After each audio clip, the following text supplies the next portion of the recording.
Saya ingin memberikan warning, peringatan buat diri saya dan semua. Hati-hati Pak Bu ya. Hari ini ada upaya untuk menjauhkan umat dari ulama. Ada yang caranya kasar, ada yang caranya halus. Yang caranya kasar dengan jalan menjelek-jelekkan ulama, mencaci maki ulama, mengumbar kekurangan ulama, memfitnah ulama, melecehkan ulama, mengkriminalisasi ulama, merendahkan ulama. Ini cara-cara kasar yang bisa dilihat secara kasat mata, saudara. Tujuannya apa? Supaya umat tidak lagi menghormati ulama, tidak menghargai ulama, tidak memuliakan ulama, sehingga umat meninggalkan ulama. Inna lillahi wa inna ilaihi raji'un. Tapi ada juga yang caranya halus, saudara. Caranya halus, caranya nggak kelihatan dia benci ulama, caranya nggak kelihatan dia musuhi ulama. Caranya halus Pak, caranya halus Bu. Bagaimana cara dia? Perhatikan baik-baik saudara. Saya berikan beberapa contoh. Pertama, apa dia katakan? Dia katakan, hai umat Islam, Islam itu agama yang suci, ulama itu manusia yang bersih. Karena itu harus hati-hati. Sedangkan politik itu merupakan ladang yang kotor, penuh intrik.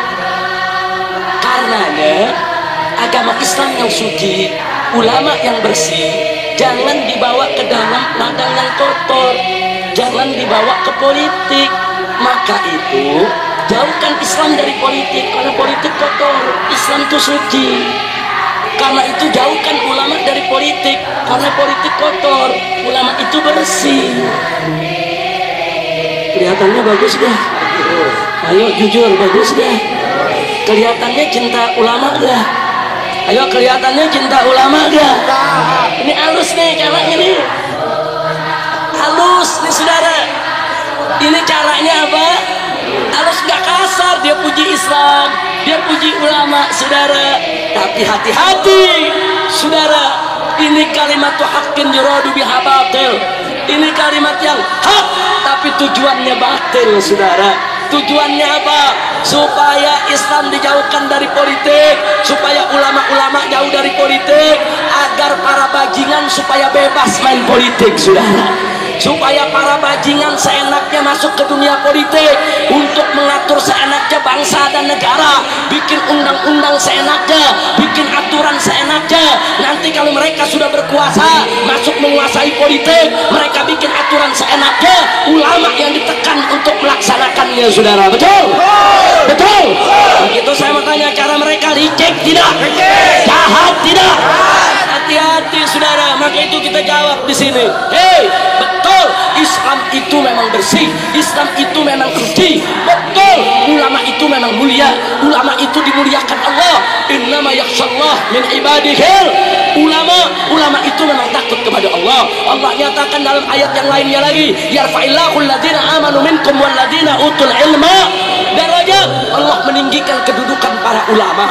Betul, Islam itu suci, ulama itu bersih, Islam itu mulia, ulama itu terhormat. Betul.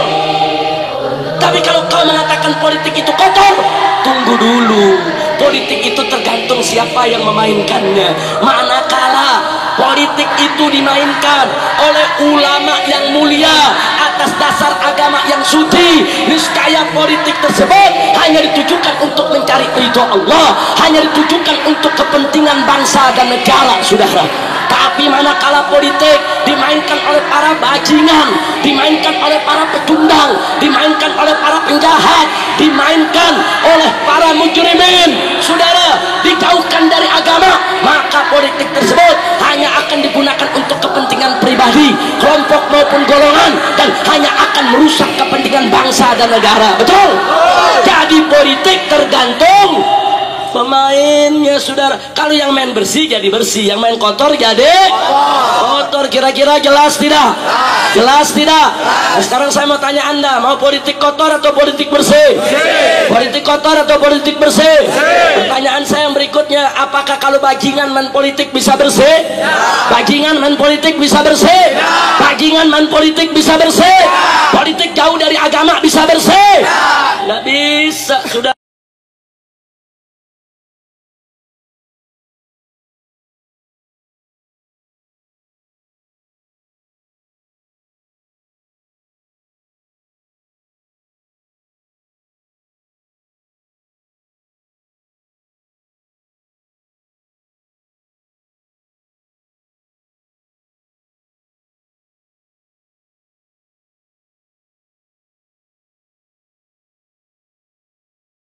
Memang dia jantan, dia punya keberanian, sebutkan saja kapan mau perangnya lawan kami.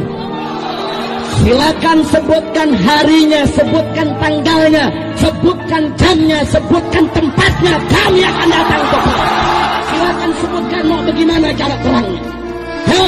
Mau tangan kosong jadi, mau pakai golok dan parang jadi, mau pakai basoka dan AK-47 juga jadi, saudara.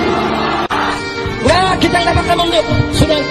Kami sudah pengalaman perang di Ambon, di Poso, dan di berbagai negeri.